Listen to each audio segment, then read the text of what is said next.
Hydra, and welcome once again to the Agents of Hydra podcast, Nuff Said. I am your host, Supreme Leader, Charlie, the Professor Esser, mad with power here in the framework, and with me, as always, is... Kenneth Myson, Hail Hydra. Hail Hydra. Okay, Ken, you need some kind of nickname in there, you know. Used to be the old Nuff Said thing, is we'd always have a little name, so it was like, you know, Jolly... Or like Rambunctious Rob Southgate, or Erudite Alil Knutza, and yeah, you know, we got to get something there. You can be stylish Ken Smyson. There we go. That works. Do curious Kenneth Smyson, because I'm just always so curious and full of questions. That's a good one too. Okay, once again, tonight's episode is brought to you by Roxxon Blue Soap. Yes, if you're not washing with blue soap, why? What's wrong with you? Do you need to be re-educated? Okay. Oh yes. Yes. Fun note: have you seen the new Cloak and Dagger trailer yet? Oh, yeah, definitely watch that. Did you notice that they get a shout-out to Roxxon in there? Yeah, there was a big sign with as red letter said neon. Was it? I think, yeah. And I mentioned this on Super Connectivity. I think we're going to get actually an Agent Carter tie-in in Cloak and Dagger.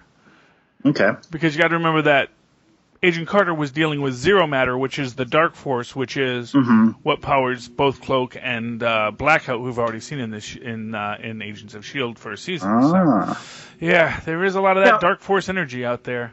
Which is also, Freeform part of the ABC network? Because then that increases the likelihood of us actually seeing some of the other ABC characters on Cloak and Dagger versus seeing them on Netflix. Oh, quite frankly, I am certain you are going to see... I am certain you're going to see Agents of S.H.I.E.L.D. somewhere in Cloak and Dagger, and I'm fairly certain you're going to at least see, and you're certainly going to see them coming over into Squirrel Girl and the New Warriors, because it is all the same company. Unlike Netflix, and that is one thing that is like the one differentiation with Netflix, is that Netflix does... Because they are producers on it, it's not 100% owned by the same companies. I mean, it is owned by the same company because it is produced by Marvel Studios, but it might be a little more difficult to get the agents on to there. Yeah, but with Freeform, they're kind of on lease. Yeah, but with Freeform, it's all ABC Studios. Yeah, you know, it's all the same studio company creating it, so. There may be a little bit more of an option there. Okay. That's the question. That's the idea. We're going to have to see what happens. But anyway, tonight's episode. Maybe I should actually bring it up on my phone so I can actually see what I'm talking about. Tonight's episode. No regrets. No regrets. Season 4, episode 18. No regrets. The truth behind Fitz. I know, Guardians of the Galaxy. Everyone likes it. I don't need the pop-up right now. Guess you're not going to see that in 2 weeks. Yeah, I'm going to see that very soon. There you go. Dang it, where did everything go? There we go. The truth behind Fitz's turn threatens to bring down all of S.H.I.E.L.D. Tonight's episode directed by Eric Laneuville and written by... got created by Joss and Jed Whedon with Marissa Tancharan. Tonight's episode was written by Paul Zbyszewski with Daniel J. Doyle, credited as DJ Doyle, being the executive story editor. And boy, that was some well-edited story. Yeah, this was a great episode. I mean, it really, really is powerful. We again have this parallel story where we have things going on back at the Triskelion, and then you have what the Rebel Alliance is doing, and we get a nice call out here about what is real and what is not. Yes. And as they asked Gemma, how do you know you're not the one who just woke up? You know. How do you know that the world that you're in isn't the manufactured world and this is the real one? Which, of course, again ties delightfully into the ongoing HydroCap story over in the comic books. Mm-hmm. In the idea that from HydroCap's perspective, the world was changed and he's trying to put it back right. Yes. And that's the crux of it, is he's trying to make his world right. But, we as people who have seen the whole world play out know mm-hmm. that his world is wrong, but from his perspective, that's not the way it is, I mean, that's how the whole HydroCap story grew and evolved. And it's been a pretty brilliant thing. And I think that they're doing this great parallel to it here. Even as they call out modern politics, and still she persisted. But here's the thing, like I said, they can't kill Skye. And I think even mm-hmm. Fitz would be unable to kill Skye because he has that reality behind him. And we see an interesting offer that Ada makes to Skye. What did you think of that? I get where they're going with it, but it didn't quite land with me too well, because she and Lincoln hadn't been together that long.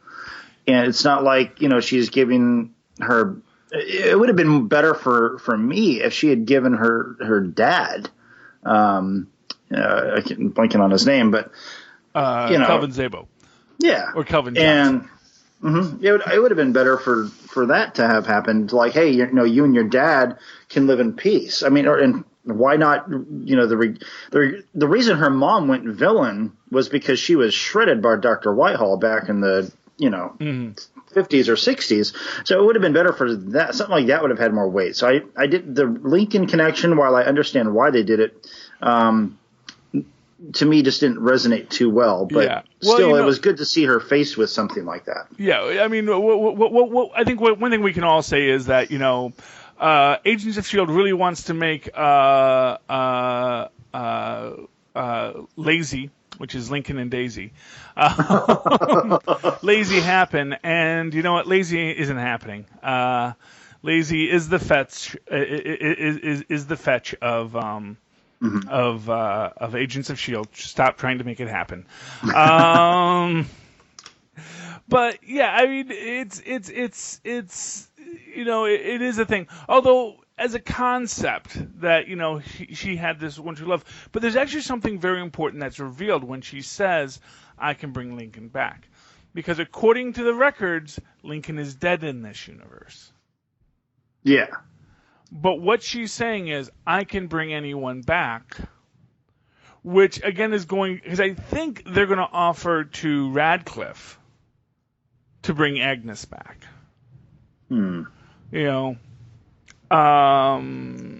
It's very interesting, but that she says she can bring Ada back is, or not Ada, that Ada says she can bring Lincoln back. It does speak to the inherent artificiality of this world, which I think is why Daisy does reject it, because she knows it's artificial. Now, what's going to be very interesting is for Mac, as they play this out, how he's going to feel when, he's told Hope isn't real. Yeah. And that gets very strongly called out. I can't remember if it's Ward talking to Emma or if that's when Mace is talking to Emma or Gemma on the subject of, because Mace makes a good point of that, mm-hmm. they're colleagues and she doesn't really know him. So it's, it's very hard for him to trust her when he doesn't even know if he's married. Although, how many of us know the real social life of our boss, Hopefully none of us, because we should all be professional at work and not dilly-dallying in everybody's dalliances. Yeah. Yes. But, they don't socialize, apparently, aside from Fitz and Simmons. Those are the only two that really like to socialize. And, and those two aren't doing any socializing this week. Mm-hmm. Yeah, but so we get some pretty intense, implied torture. Mm-hmm. And then we get what is going to be the big adventure piece, which is Shield has to go in to the re-education camp, and in order to get that, because they want to see if Sky's being transported there, so they stage an accident, and you get to see Mace, do his Superman shtick and flip over a car. Now that was a shock to me because I wasn't sure if he had strength, and is he now actually just considered inhuman in the context of the show? In this world, he is an Inhuman. Okay. Because that was the one, and again, it's this interesting quality.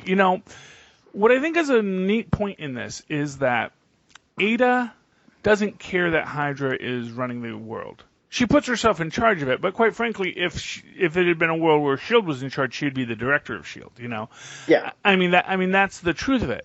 The reason why and actually probably would have been smarter on her level to actually make that, because people would have been less bothersome, less bothered by it. But if it wasn't a fascist totalitarian regime everyone was living under, that would also be a very boring story. Yeah. But what Mace wanted, what Mace's regret was that he wasn't a real hero. Yeah. That he wasn't a real superhero, and he wanted to be a real superhero.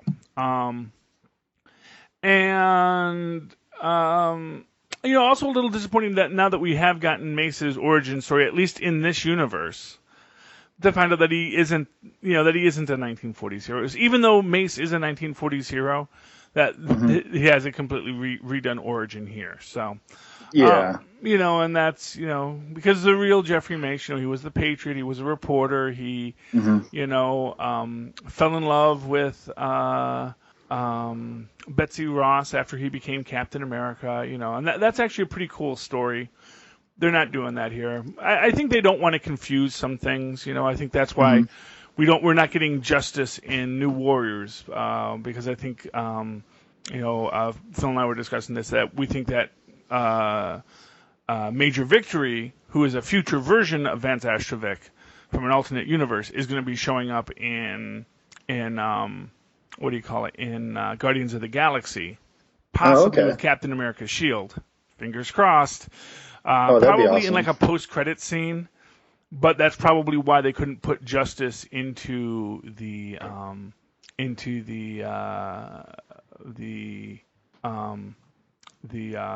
New Warriors, because even though he is a mutant, he did not premiere in a mutant book, so his rights might be still one of those ones in flux. So good to know. Yes. So anyway, where were we? So they commandeer the bus, they take out the guards, and then they have Phil with his fake ID. What was it, John Flugelman? Yeah, John Flugelman. Yeah, John Flugelman. Yeah, well, it was the only name he could clear. And what's funny is that it's like, okay, Flugelman. It's always weird whenever anyone is like, what? That's my name? It's like, I don't know. It's a name. If people are named Flugelman, it's a word. Yep. It's not like it's not like it's not like he was named Wesley Snipes, Yeah. Where you go, oh, well, that's somebody's name, No, it's just John Flugelman. And if you are named John Flugelman out there, and you would like to say that you were happy to have your name called out, please, write into us, let us know your thoughts on tonight's episode. It's a lot of fun seeing Coulson in this kind of conspiracy theory, kind of more geeky kind of guy, because I've been journeying through the beginning of the MCU, starting with Iron Man with my wife, catching her up and trying to turn her into a true believer.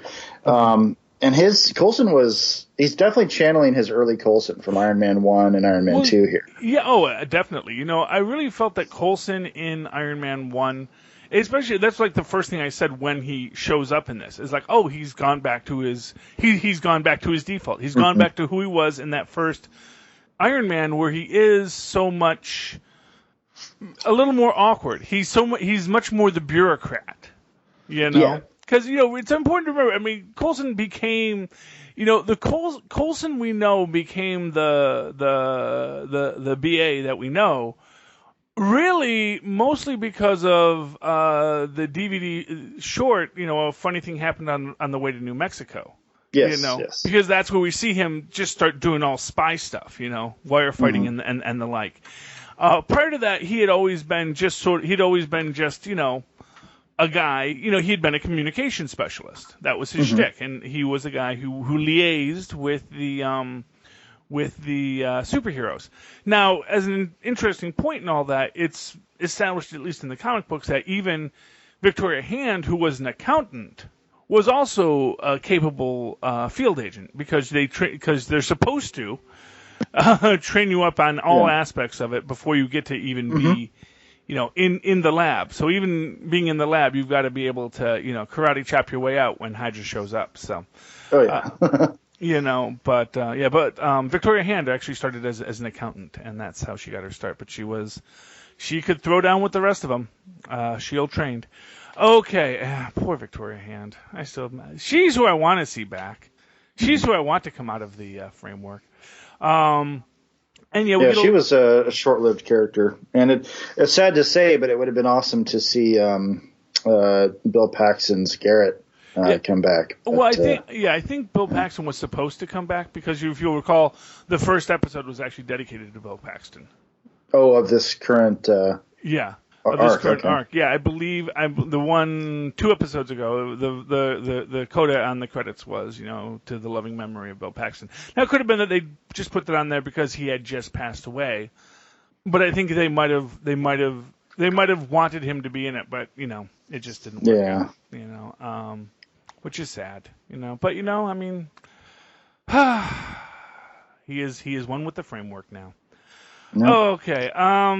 But moving right along, so they go into the place. We get to and it was so interesting. All the little things that they hinted at when we get our big reveal, which was that they say, yes, we found a camera. He said, no film in it. It's really just an antique. And as soon as they said, oh, it's just an antique camera, I said, that's going to be Benjamin Britt. That's going to be Triplet, because that was Triplet's shtick, was he had all the old Howler espionage equipment, Oh yeah. He had his grandfather's trunk, and and I thought that was great, especially because they didn't find the film. And then, of course, what happens is Sky's not on the bus. Sky's still being tortured, but they do use the bus to break into the re-education center. And I like how the bus is now literally a bus. Yes, that's actually a great point. Yeah, I hadn't even thought of that. Just that moment. Yeah. Yeah, it is a literal bus now. Although I did like last episode when Coulson talking about the ship that Ada's flying around and says, "What kind of monster needs a plane that big?" Yeah. Waka waka. But so they free everyone that's in the re-education camp. Britt's got to go.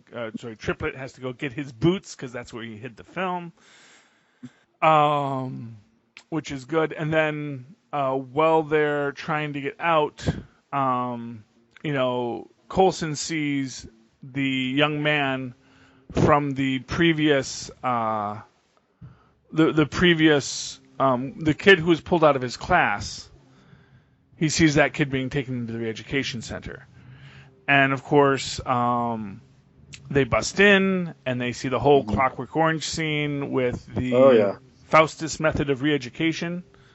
By the way, did you notice that they've made a couple references to the Bakshi News Network? Oh yeah, well you hear his voice right there. Yeah, that's actually one of my favorite really cool Easter eggs in this, and that I think is what is great in this is there's a lot of great rewards for the true fans of this show. There's a lot of people who have been gone who have come back for the special engagement in the framework. So they free all the kids, but then of course because Ada knows where everything is, we see, and of course, they also give May the hide formula. Little disappointed she doesn't truly hide out, with the prosthetics on her forehead. Mm-hmm. Oh, jeez. Yeah. Oh, Well, that's they toned down that. Although, man, I am wait. So the big thing that happens. So Mace and May are fighting, and May's juiced up. And again, why Fitz juices her up before she leaves, instead of like just juice before. her right up before the fight. It's like she's wasted 5 minutes in the plane ride over. But that could be a Hydra thing where they like, okay, well, you're not high enough in clearance to actually carry this with you.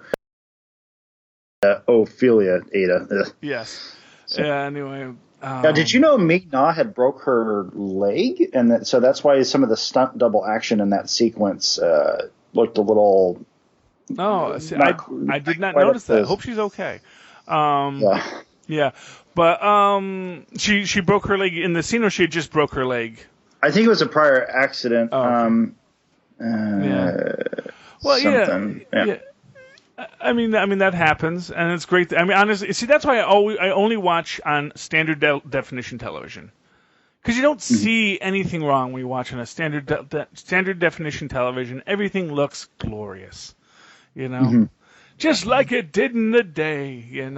With these high definition TVs, everything's so crystal clear, and everything looks fake. Then everything looks more real if you can't see too well. That's why. Sometimes I'll just take off my glasses. The whole world looks nice. Okay. But yeah, so they order the attack on the building when Mace goes in, because he does defeat May, and May is coming out after him. And then they drop the bombs on the building, and all of a sudden she sees kids coming out, because of course Coulson and them have freed the kids. And yep. She runs in and is like, why were there kids in the building? Which, of course, is important because it was the death of a child reversed that led to this, which then led to more deaths of more children. And now now Hydra's killing kids. Yep. And she comes in and, she's trying to arrest everyone. And of course, Coulson puts on his leader of S.H.I.E.L.D. hat and says, oh, yeah. Either you can kill us all when you're done, help or get out of the way. And honestly, I am not one who, generally speaking, endorses anytime they have Coulson overpull rank on May. Some people think it's know your place, May. I think this was one time where I said that was good, and for what it's worth, May totally understands that there's something way more important than arresting all you people. And she gets to see Mace be a hero, and we get to see Mace die as a hero. Yeah, that was kind of rough because, I mean, the real world Mace doesn't know he just died that way, Well, he does. I mean, he knows he died. I mean, because that's his memories. He's still in his body as he's dying, and in his mind, he's dying as a hero. Yeah, oh yeah. Saving these kids' lives. Now, I'm not 100% convinced that Mace is gone yet, simply because Mace, they've given him the hide formula. And you remember that just before this, he overdosed on hide formula, and he was supposed to die then. Yes. And he came back. And I'm wondering if the hide formula is going to keep him kicking. You know what I mean? And I'm wondering if maybe what we're going to see is, because I've often had this idea that if there's going to be a final arc here, what might be a great arc is to sort of do the William Burnside story a bit. That's the 50s Cap who gained his powers and went insane. And it would be great if, Mace, for example, Ada unplugs him from the framework because he's dead, but then, of course, his heart starts back up again. Mm-hmm. Then he comes out. It started back up after she pushed the button to disengage? No. Well, we didn't see that. We saw him flatline. Okay. And then we see her turn him off. Yeah. And what I'm saying is, when she turns him off, maybe then his heart restarts. Okay. Maybe he wakes up, realizes what's going on, and then that's like the big. And then he fights Ada, the robot, and we get a nice throwdown there. And then maybe maybe it all comes together at the end. Maybe that's what we're going for. We're gonna have to see. I caught an article, an interview with somebody connected to the show said that Mace is not coming back, but I mean that could be smoke and mirrors to. Yeah. Well, I mean, like I said, because what I would like to see happen is I'd like Mace to have his powers. Mm-hmm. Yeah. Okay. So anyway, sorry. So where was I? Oh, okay. So yeah. Mace. Yeah. So because what I thought would be a great other arc for them to do is you have Mace come out. Now Mace has his powers. Now Mace is the hero. But because it is that Hyde formula, he starts getting more aggressive. He starts becoming a little too Hydra-y, Yeah. And then it becomes this issue that they have to deal with Mace, who's got the Hydra serum in him, and then of course, what do you do? Not the Hydra, the Hyde serum in him. And of course, if you need to do that, who do you have to call to fix the Hyde formula? Mr. Hyde. Yeah, you got to call in Kelvin Szabo again. You got to go back, de-Tahiti him, and that would be interesting. But that's my hope. But we're not there yet. Right now, we just have Mace dying. That could be really fun. That could be a great little 8-episode arc in season 5. Yeah. Oh, yeah. Well, if he comes back, Yeah. We'll have to see what they do. Like I said, I'm hoping because characters never come back after they die on this show. Well. Yeah, that's the thing. And I've said before, I do think that, the possibility of, Benjamin Britt coming back as an LMD at the end of this, of Ward definitely coming back as an LMD at the end of this, I think that's all very strong and possible, Mm-hmm. It was interesting. I got to give. I'm blanking on the actor's name who plays Grant Ward. Brett Dalton. Yeah, Brett Dalton actually made it. He did a great bit of hand wavium when he said, "Yeah, I was real surprised when they called me to come back." Because he said, "Because they haven't even brought back Benjamin Britt, and he was such a fan favorite." Yeah. And so Slick. I get the feeling that we're going to have a world with both a Benjamin Britt and a Ward, or a triplet and a Ward come back as their LMD counterparts, because again, they just have to 3D print out 2 new bodies. And that would be interesting to see this Ward as a LMD. It would just it'll be interesting to see what they become and who they are and what all is there.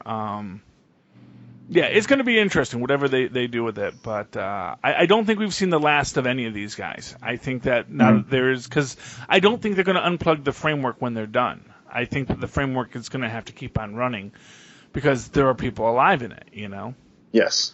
I mean, that's the truth of it. So they can't just unplug it because then everyone dies. Now, but I'm curious if this Ward, because there's 2 characteristics that are the same about this Ward and the other Ward. Mm-hmm. 1, self-survival, and then 2, that he loves Daisy or Sky. Those have never completely come into conflict that bad, but I can see him really being faced with a tough decision here because, if he loves Sky, he might have to sacrifice himself, but he's never been a very self-sacrificial guy because of this survival instinct. So it'll be interesting to see where that crossroad happens. Yeah. Well, I think if there was one person that he might sacrifice himself for, it would be Sky. And, she would be the only one. Yeah, we'll have to see. And, I think that even, it's going to be interesting what happens next. I'm excited. I am very excited by everything, especially what we get as our final scene, which is, do you want to do the honors, Ken? Yes, May. Kind of stemming from our talk, or what we were talking about earlier, her one regret was not killing a kid, and she doesn't want kids to die or be hurt or tortured at all. It doesn't matter who's in charge. And so she realizes that Hydra's torturing kids, and it's interesting to see if there's any subconscious stuff going on with May, where she's fighting back against the framework. But be that as it may, dun dun dun, she takes a Terrigen crystal and decides to get Daisy going with her Quake powers. So this will be a lot of fun to see Daisy actually fully capable again. Oh yeah, it's going to be, and I think I'm very curious to see who's going to be the leader of the rebellion or the resistance next week.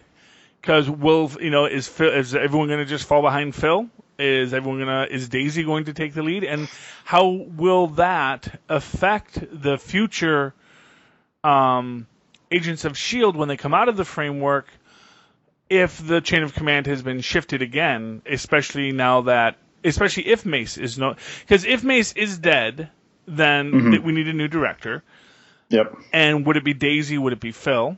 If Maze is alive but is now fully powered all the time, maybe he's going to say, "I'm too valuable behind a desk.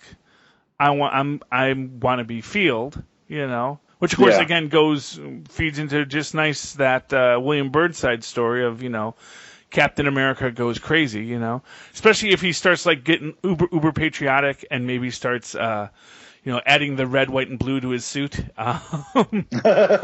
Everyone's like, dude, you're painting an American flag on your face. And then we can get Nuke in here because he's over on Netflix, and then that'll be good. Oh yeah. Yeah, yes. I'd like to see Daisy be the director. I think she's come a long way from the beginning of the show. She has the expertise mentally and physically to pull it off. She's always pretty strategic in the field. So I could see her definitely doing it. Yes. Yeah. I mean, she is definitely a capable character. They've built up the character of Daisy a lot over the years. In the comic books too, because let's face it was always a weird thing that Nick Fury just puts her in charge. And just always weird that Nick Fury can just name people the head of S.H.I.E.L.D. There is no command and control in that organization. It's no wonder Hydra takes it over all the time. Yeah, it's not like our government where they at least have like a process to appointing people to these heads of these you may not always get the best, but at least you know how they got there. Yeah. It's not a royalty. It's not monarchy. It's not anyway. So we're gonna get our empowered Daisy next week, and we're gonna see her shake the foundations of Hydra. Yay! Mm-hmm. Yeah. Both now literally. What is the Looking Glass? I must be missing something. Okay, so the Looking Glass, the Project Looking Glass, is what Ada is trying to do to find a way to send people from the framework into the real world. Oh, to send the digital... Yeah, to make the digital people real. Because if she can make the digital people real, then she can be real. Gotcha. And I'm wondering if it's about sending people into LMD bodies, or is it about having bodies be created for them? Like real human living bodies. Or, putting her own consciousness into the body of a human body. Yeah. That could be, so she can try to feel like a human for the first time. Well, I think what it is that she has to be able to override her programming. And, the thing about computer programs and the lines of codes of computers is they can't deviate from their programming because she has a natural linguistic interface, she can circumvent her programming. Yeah, find loopholes and stuff. But she can't actually violate her programming. She can't kill Fitz. She can't kill Coulson. Yep. In the framework. No matter how much trouble they cause her, she can't kill Mace. Mace can die, but she can't kill them because she cannot harm a person. But she can clearly take no action to allow someone to die. Yes. And it's going to be interesting what she's doing. And I think that what Looking Glass is, and like I said, I think that's going to be the whole thing at the end of it, is, people escaping back into the real world. And I think that's how we're going to get a Benjamin Britt back or a Grant Ward back into this universe, is by having them escape from the framework into whatever comes out at the other side of the Looking Glass. Well, I think they start getting out of the framework next week, right? I have no idea. I haven't seen the preview yet. Yeah, I didn't watch it, but yeah. But you know what? I would wager that the structure that they built to capture Ghost Rider and to send the ethereal uncle down to heck will come into play. So I think we're going to see that again. I think we're going to get a nice callback on that, and maybe we get Ghost Rider back. Maybe, that's an interesting thing. Again, going back to the comic books, there's a whole thing about in Gwenpool about the spirit Zarathos essentially making a deal with, or trying to make a deal with Cecil to let him become tangible, to let him become real again. So there's a lot of interesting things out there. We're going to have to see what we can do. Maybe we're going to get some Dark Force in there because we got Cloak and Dagger coming. And, of course, Dark Force tied back to Peggy Carter. And it's all connected. It's all connected, and I can't wait to see it connect some more. Okay, folks, did you enjoy your framework World of Hydra? If so, you can write to the good folks here at Nuff Said at nuffsaidpodcast@gmail.com and smgpods@gmail.com. And, of course, you can follow us on Twitter at the Nuff Said Podcast, or at Nuff Said Podcast, and at smgpods. And, of course, Ken, how can people find you? They can find me on Facebook, Twitter, and Gmail at Kenneth Smyson, KENNETHSMYSON. Okay. And, of course, you can always not going to look for the two N's in the middle for quality, Ken? No, I'll let you have that one this time. No, you can do it. You can do it. I no judgment. It's all good. And, of course, you can always write to me in that old-fashioned email way at superconnectivityblog@gmail.com. That's superconnectivityblog, all one word, @gmail.com. And, of course, follow me on Twitter as I live tweet Agents of S.H.I.E.L.D., at least the first 15 minutes of it before I fall asleep. The show is on at 10 o'clock now. Yeah, that's pretty rough for a lot of people. Like me. Yes. But I love that they're in, because they are doing better stories at 10. But it's so hard for me to stay up and live tweet, So. But you can follow me on the Twitters while I do that, at Charlie Esser. That's CharlieEssser. Look for the two E's right there in the middle for the quality. Thank you for joining us in this wonderful world of Hydra. Join us again next week. Enough said. Hail Hydra.